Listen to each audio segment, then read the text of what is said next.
I'm now with Elton Coetzee, riding Miraculous Man, coming in second place. A wonderful victory. Hoe voel jy, meneer? Baie gelukkig met hom. Met die wat hy ook 'n pasiënt is. Die dokter behandeling tyd gespandeer met hom. Is eintlik verbaas wat hy vandag vir ons het. Alright. Hoe het hy gery op die turf? Hy het baie pragtig geloop vir 'n perd wat voetprobleme had en wat ook nog nie fiks is.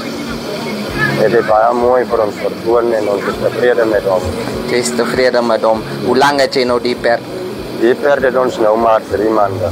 3 maande, van waar af kom dit? Ons kom van Rebord af, die perd is van Joburg af. Van Joburg af gekoop.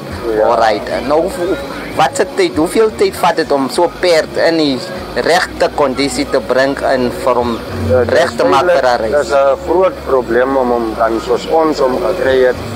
Was hy 'n goeie perd, topperd, maar met die wat hy beserings en goed opgedoen het met die vorige turfreise, is dit bietjie 'n probleem as hy so seer gekry het en hy moet weer tot standaard kom wat hy vandag vertoon. Alright, dankie man. Baie dankie.